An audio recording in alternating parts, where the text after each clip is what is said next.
A campanha Abril Azul é dedicada a trazer conhecimento e tentar diminuir o preconceito sobre pessoas autistas. Garantir a inclusão a essas pessoas é um passo importantíssimo e ter acolhimento às famílias neurodivergentes é fundamental. E para falar sobre isso, eu recebo a partir de agora aqui no estúdio, com muito prazer, a fonoaudióloga pós-graduada em autismo, Nastácia Santos. Nastácia, muito obrigado pela gentileza de aceitar o nosso convite. Eu que agradeço. Seja muito bem-vinda. Obrigada. Queria começar falando um pouquinho da tua experiência. Você que acaba de voltar dos Estados Unidos para fazer capacitação. Como é que é essa questão do autismo lá, quando a gente compara com o nosso país? Bom dia mais uma vez, seja muito bem-vinda. Bom dia. Então, as pesquisas lá estão bastante avançadas, né? A ciência ABA lá é muito forte, não tem mais questionamentos da qualidade dessa intervenção. Os planos de saúde custeiam uma terapia ABA de qualidade. Geralmente as escolas têm também o acompanhamento específico para o aluno, com um plano de ensino individualizado, com professores capacitados. Realmente a ciência lá está bem forte. Explica para nós só um pouquinho, você falou da terapia ABA, só para quem está em casa que ainda não sabe o que é, por favor. Essa terapia é baseada em ciência ABA, que é a análise do comportamento aplicado. E os estudos trazem com muita robustez como essas crianças se desenvolvem, crianças autistas se desenvolvem muito bem com essa intervenção. Claro que também os fonoaudiólogos, terapeutas ocupacionais, toda a equipe multi que permeia o tratamento do quadro do autismo. Nastácia, eu queria te ouvir algo que a gente conversou brevemente aqui no intervalo sobre a importância do diagnóstico precoce.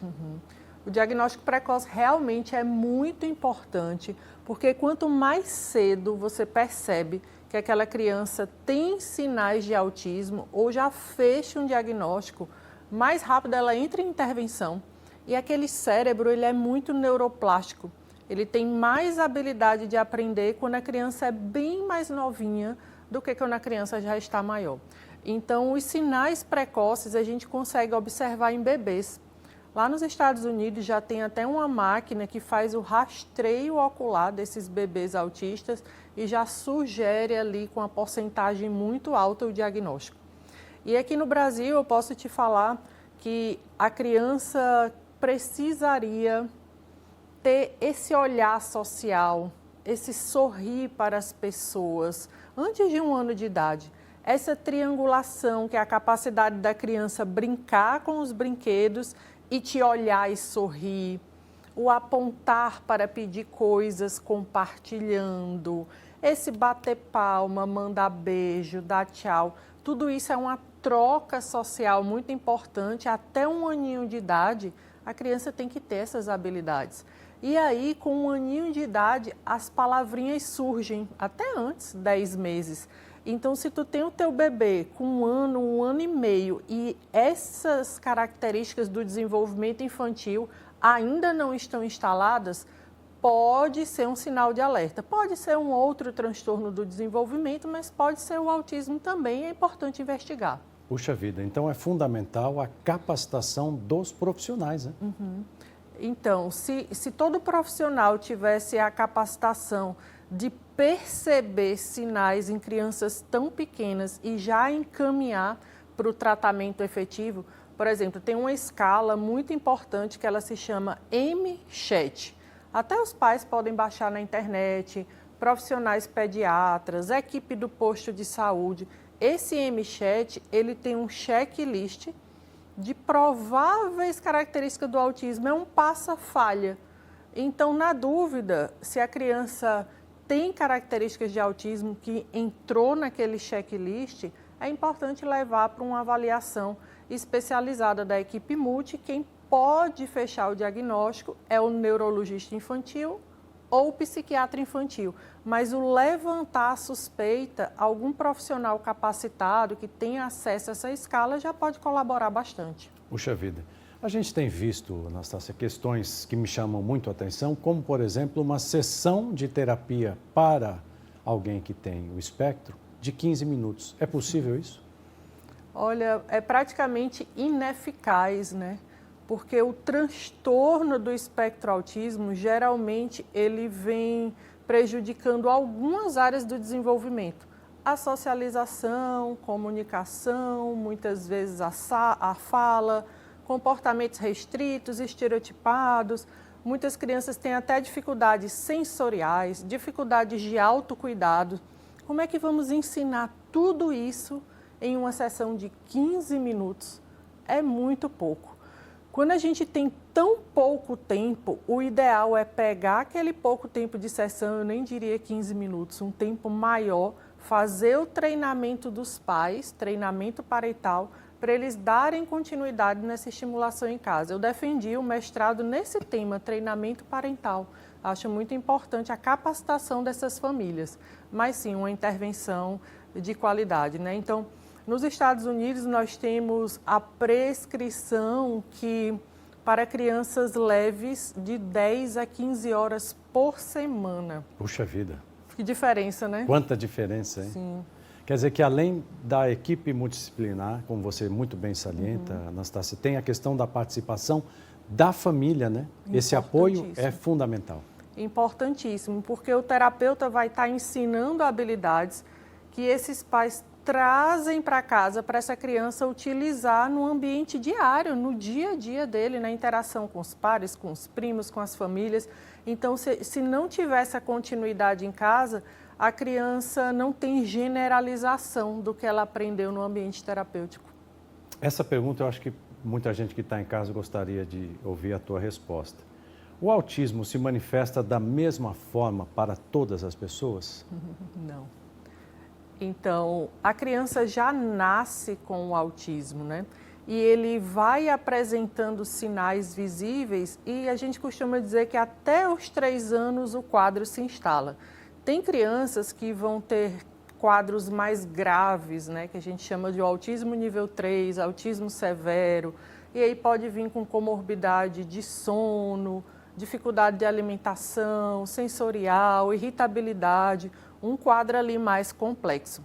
E tem outras crianças que vêm num quadro muito mais leve, que às vezes os pais têm muita dificuldade de perceber, porque nem a alteração da fala ela é tão visível. É o autismo leve ali nas características visíveis. Então, sim, as manifestações clínicas são bem diferentes. Puxa vida, é por isso que em alguns casos fica difícil diferenciar o autismo de outros transtornos de desenvolvimento? Sim.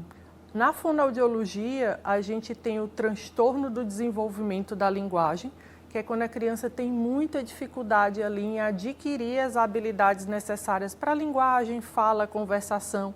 E muitas vezes as pessoas olham assim, está com dificuldade de falar, será que é autista? Será que é um transtorno de linguagem?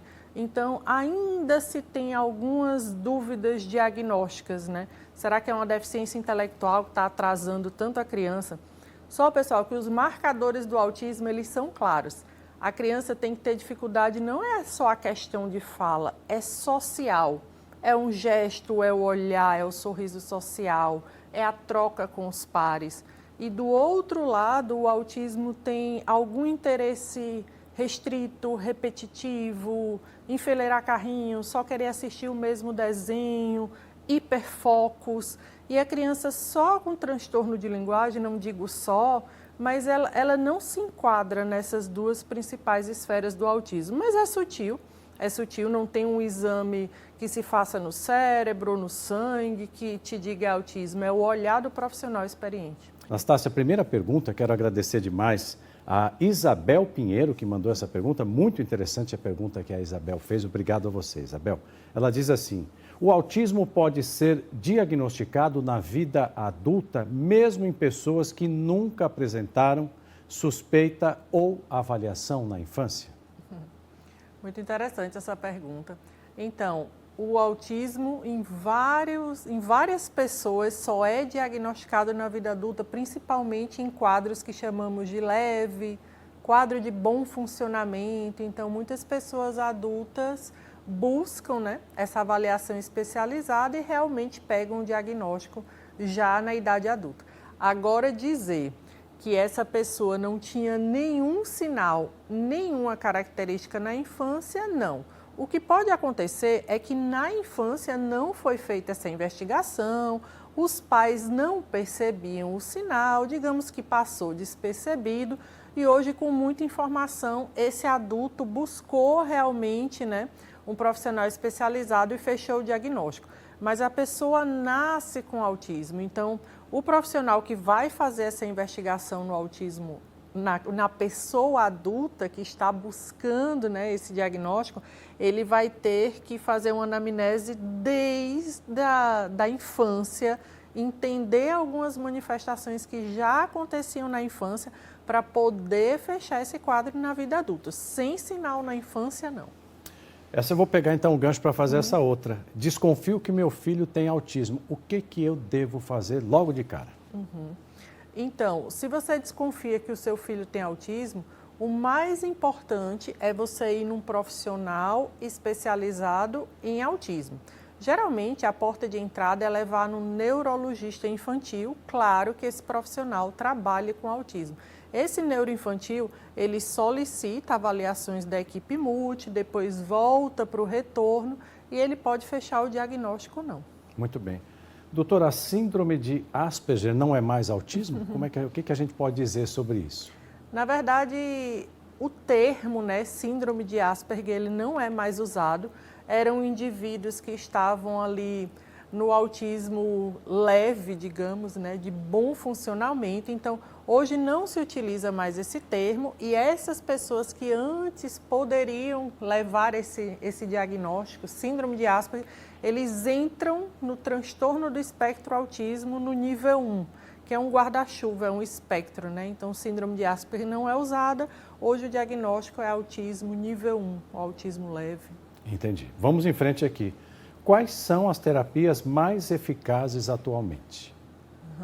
Como eu tinha falado, a terapia ABA, que ela é feita por um supervisor e os aplicadores que entregam essa terapia intensiva, ela é feita com avaliação em ABA, programas, registros, gráficos de evolução da criança e o treinamento parental.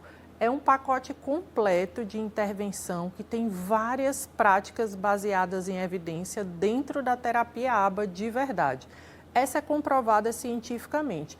E, claro, os outros profissionais que a criança tenha demanda. Fisioterapia, terapia ocupacional, a natação, a musicoterapia, fonoaudiologia, toda a equipe que a criança venha a precisar de acordo com o quadro dela. Essa aqui também achei muito interessante. Existe medicação para o autismo? Essa é interessante. Então, gente, não tem um remédio para o autismo, como tem remédio ali para criança com TDAH.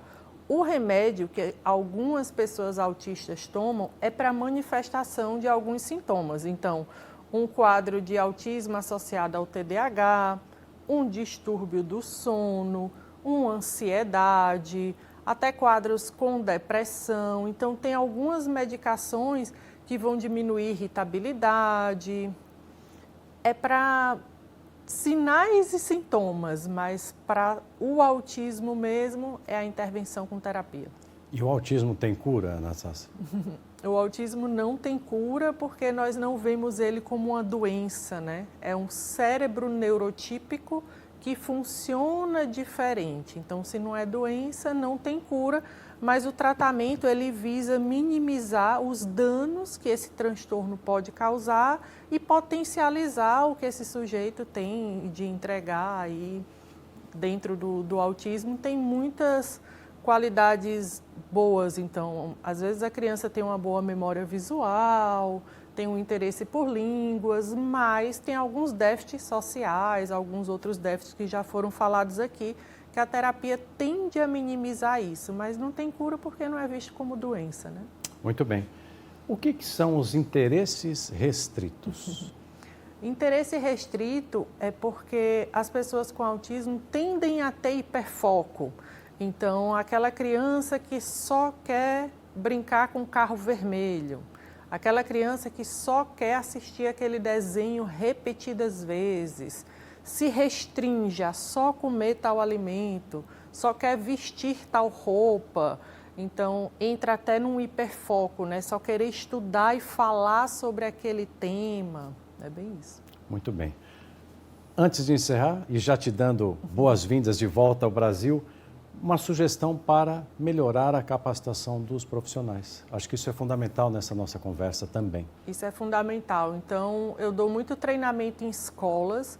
Eu acredito que o olhar do professor ali naquela primeira infância, ele é ideal para ter essa conversa com a família, né? Mostrar que aquela criança pode não estar com o desenvolvimento dentro da faixa etária esperada e solicitar uma avaliação. E, claro, profissionais que trabalham com esse público serem capacitados para, de fato, eles saberem avaliar as alterações, propor um plano de intervenção. Então, família, se tua criança faz terapia, aquele profissional, o fono, o TO, quem seja, precisa montar um plano de intervenção, te apresentar, vai ser isso que vai ser trabalhado com seu filho, vai ser trabalhado dessa forma e eu vou te treinar para dar continuidade em casa. Então, se eu posso te falar que um terapeuta está, digamos, treinado, ele tem que te apresentar o plano, a proposta, te treinar e caminhar na evolução dessa criança. A criança está tendo ganhos. Claro que alguns níveis de autismo vão ter ganhos um pouco mais lentos, outros mais rápidos, mas toda criança com um terapeuta qualificado, treinado, ela vai evoluir. Que coisa boa. Muito obrigado, então, Anastácia Santos. Mais uma vez, obrigado. Sucesso nessa nova jornada aqui no Brasil. Muito obrigado.